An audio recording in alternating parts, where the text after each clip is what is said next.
It's a great pleasure for me to introduce Dima Ishmulimov, who is a senior resident in our department, and he's going to talk about actual current treatment strategies in gastric cancer. Thank you. Thank you very much for a kind introduction. Dear ladies and gentlemen, dear colleagues, I'm happy to present a presentation about gastric cancer today. If you look at it, history of human being, we can encounter several notes about gastric cancer.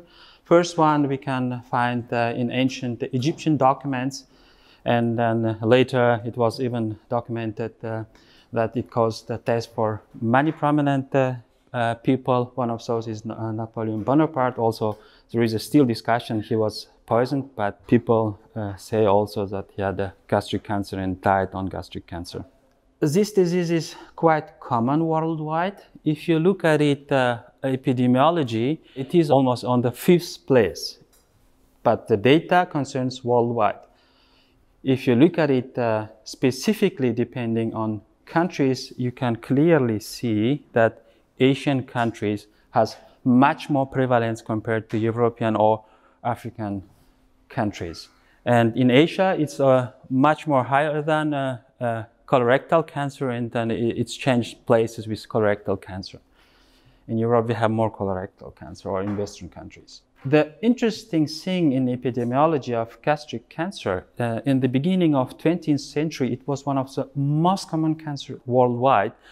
And if you look at it, tendency, since decades, we clearly see in Western as well as in Eastern countries decrease of incidence.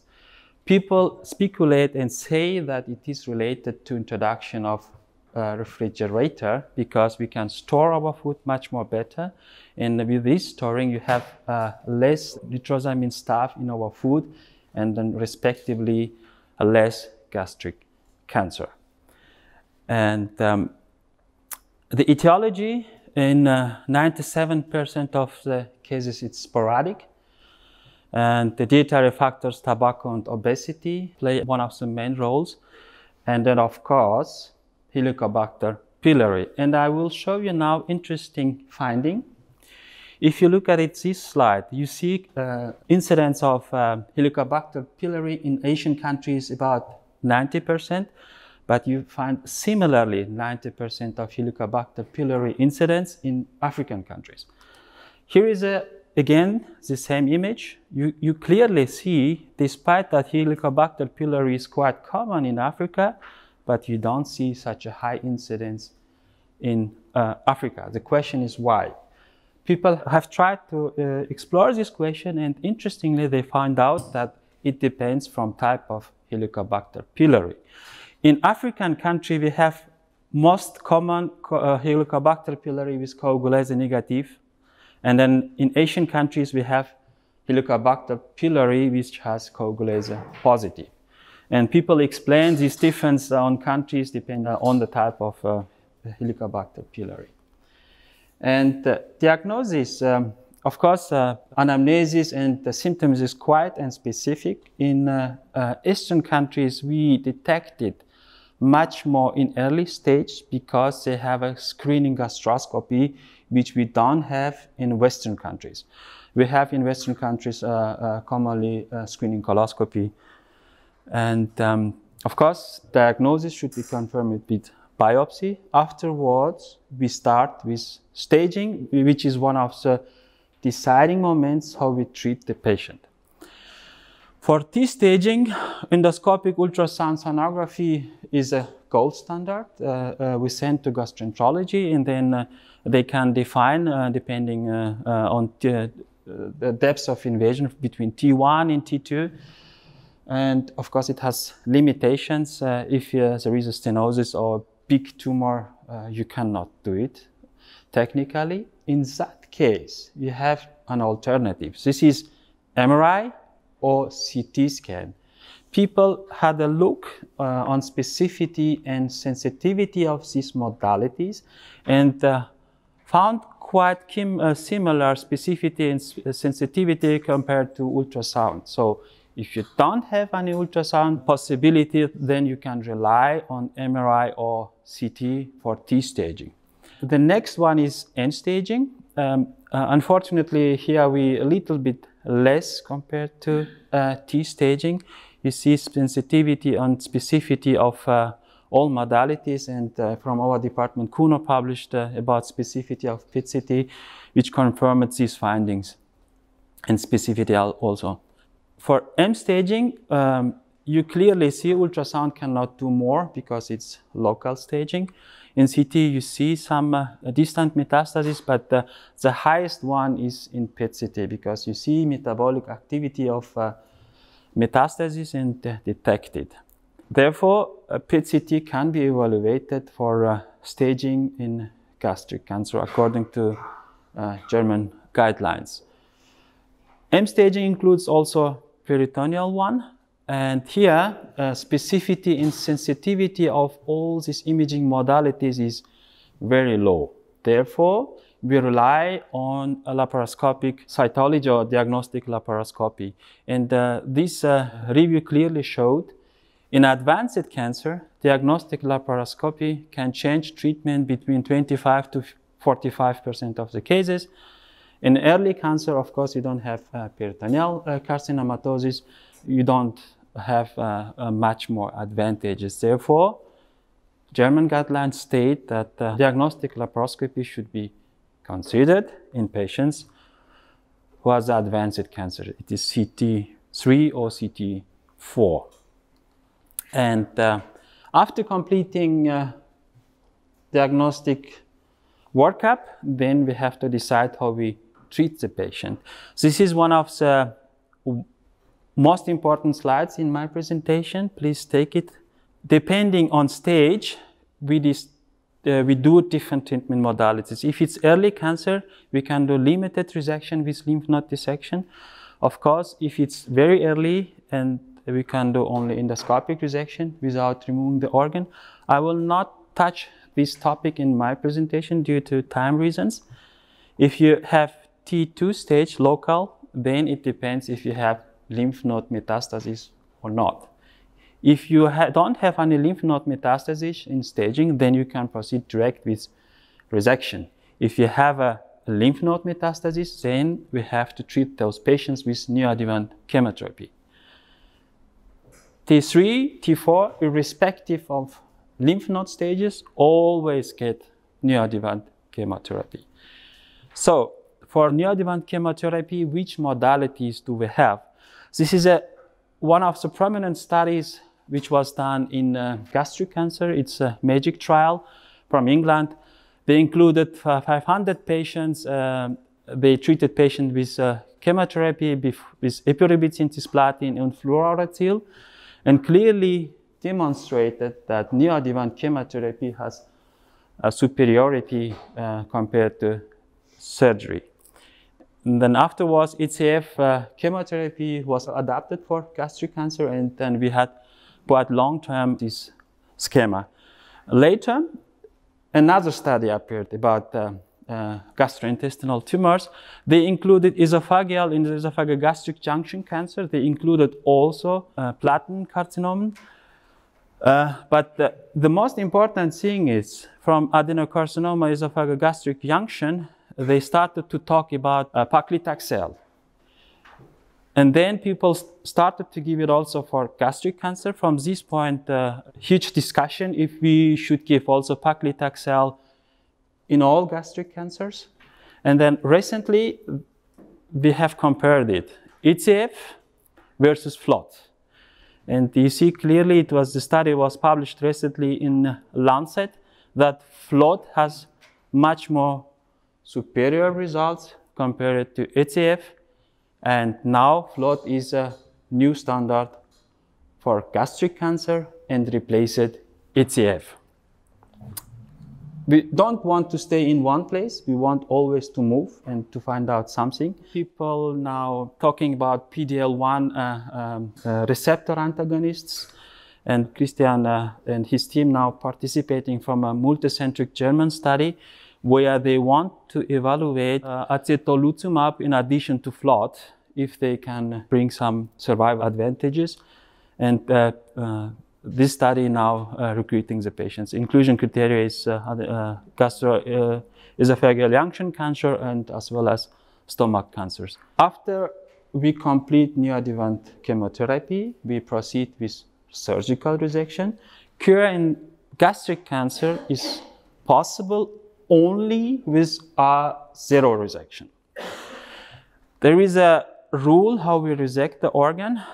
It should be at least 5 centimeters if it's intestinal type of adenocarcinoma, and 8 centimeters if it's diffuse type of adenocarcinoma. And then measured in situ, and depending on tumor location, you do either subtotal gastric resection or total gastric resection. So you measure it, and depending on location, you proceed with the resection. And lymph node dissection, one of the mandatory parts in gastric resection, and we all know that gastric cancer trend has a very high trend to metastasize in lymph nodes. You see, even in early stages, all this is T1. Depending how deep it invades, you have up to 40% of lymph node metastasis. This is therefore lymph node dissection is mandatory in gastric cancer. How we can do? There is 2 options. Either you do D1 lymph node dissection, it means you just remove stomach and it's just D1, or you go specifically several stations. It's all listed. It's quite complicated for residents to remember them. The question is, does it, so you see clearly intraoperative stages where we removed all these lymph nodes and macroscopic gastric looks like that. Does it have an advantages? This is one of the quite long follow-up in gastric cancer, which compared D1 and D2 lymph node dissection. Advantages is obvious. Therefore, D2 lymphatic node dissection in gastric cancer is standard approach now.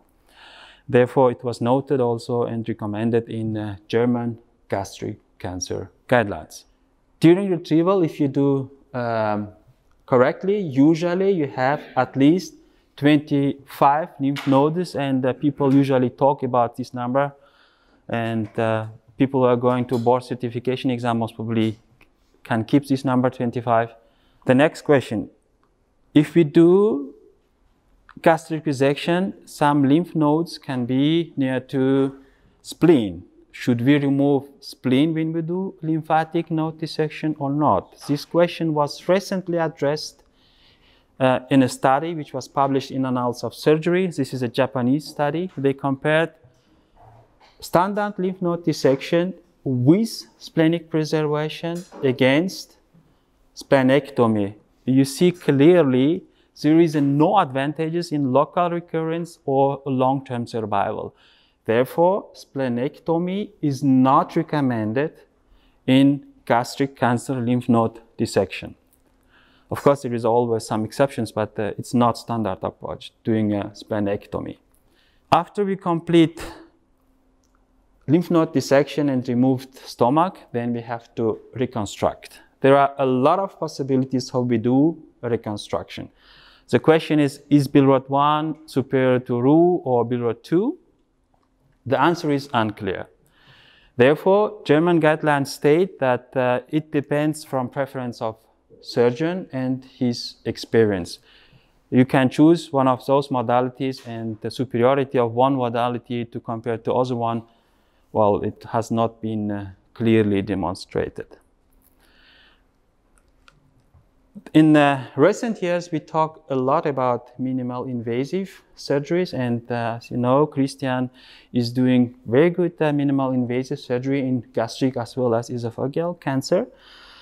The question is here, if you do minimal invasive surgery, do we have complication rate less compared to open surgery? Do we have less mortality? Do we have less hospital stay?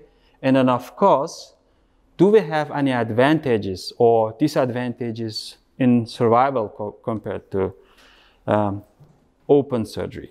Those questions we quite good investigated in the literature. And I would like to start with complications. This is a systematic review published in Gastric Cancer recently. you see clearly minimal invasive surgery has less complication compared to open surgery.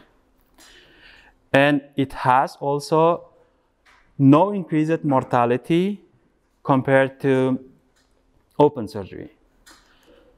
And of course, if you have a less complication, and automatically you have a shorter hospital stay. This is the survival data of the study which was published recently in JAMA Surgery in 2019. They randomized more than 1,000 patients compared open distal gastrectomy with laparoscopic distal gastrectomy. And you see clearly in 3 years follow-up, there was no difference in survival.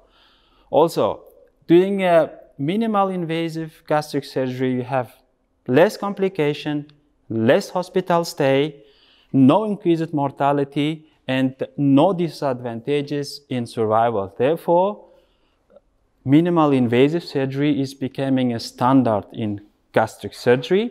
Also, there is two modalities doing minimal invasive surgery. One is the laparoscopic. Here we have a lot of data, and recently with robotic technologies, we have more and more data on robotic surgery. I'm sure in the next few years we will compare robotic surgery with laparoscopic, and then quite interesting studies are coming up.